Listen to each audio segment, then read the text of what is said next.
কিছু কিছু মানুষের স্বপ্ন থাকে, সেই স্বপ্ন পূরণের জন্য তাকে অনেক কিছু কষ্ট করতে হয়। জীবনটা জীবনটা আমার অনেক কষ্ট কাটছে। আবার এই আবার এই মুখ আমি এখন কাউকে দেখাতে পারছি না। নিজের লোকের কাছে যদি আমি যাই তাহলে নিজেকে আসলে অনেক ছোট মনে হয়, কারণ আমার জীবনে রয়েছে ব্যর্থতা। আমার জীবনে রয়েছে অনেক ব্যর্থতা।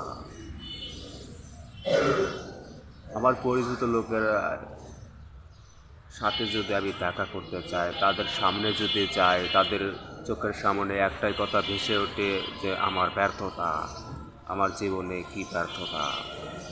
তারা মনে করে যে আসলেই আমার অনেক ব্যর্থতা হয়েছে, সেই কারণে আমার অনেক লজ্জা হয়, নিজেকে ছোট মনে হয়। সেই কারণে আমি নিজের আপনজন ছেড়ে, নিজের পরিচিত গ্রাম ছেড়ে আমি চলে এসেছি অনেক দূরে। তাদের চোখের আড়াল হয়ে আমি এখন লুকোচুরি খেলছি, কারণ তাদের সামনে যেতে এখন আমার মন চায় না, লজ্জাতে। তাদের সামনে আমার এমন ভাবে যে যেতে ইচ্ছে করে যে নিজেকে পরিবর্তন করে তাদের চোখের সামনে আমার যেতে ইচ্ছে করে, কিন্তু আমি এখন অনেক কষ্টতে আছি, অনেক পরিশ্রম করছি আড়ালে থেকে। সেই আমার পরিচিত মানুষের কাছে এই ভালো দৃষ্টিতে দেখানোর জন্য নিজেকে আমি এখন অনেক কষ্ট করছি আড়ালে থেকে, কিন্তু অনেক দিন হয় আমি আড়ালে থাকছি, কিন্তু আমার মনের আশাটা পূর্ণ হচ্ছে না।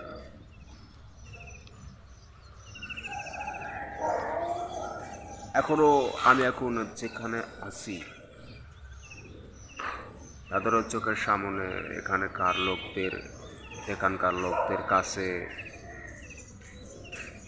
হতে চাই একটা ভালো লোক, তবুও আমি হতে পারছি না। হয়তো এখানে লোক সংখ্যা অনেক কম, তবুও আমি সবসময় নিজেকে পরিবর্তন করতে চাই, কিন্তু পারি না। আল্লাহ তাআলা আমাকে অনেক কষ্ট দান করেছে, তবুও আমি কোনো খারাপ কাজে চাই না। মানুষ অসহায় হলে অনেক নিচে নেমে যায়, কেউ চুরি করে, ডাকাতি করে। আমি ওগুলো করি না, কারণ আমার ব্যবহারটাই রে ভাই সব এমন ভালো ব্যবহার, শান্তশিষ্ট ব্যবহার। আমি কারো সাথে জোর গলায় কথা বলি না। এটা আমার ছোটকালের নেশার, কারণ ছোটকাল থেকে আমার ইচ্ছে একটা কিছু হওয়ার। আমি ছোটকাল থেকেই আমাদের এলাকার, আমাদের পরিবারের লোকের কাছে আমি বলে আসছি যে না, আমার কিছু একটা হব, কিন্তু আমি হতে পারছি না। সেই কারণে আমার নিজেকে অনেক ব্যর্থতা মনে হয়।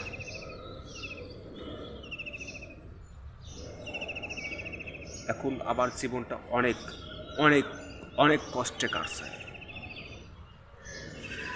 তো আমার মতো স্বপ্ন নিয়ে যারা এখনো সফলতা পাওনি,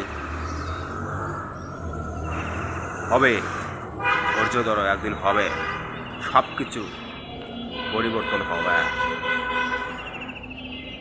ধৈর্য ধরো।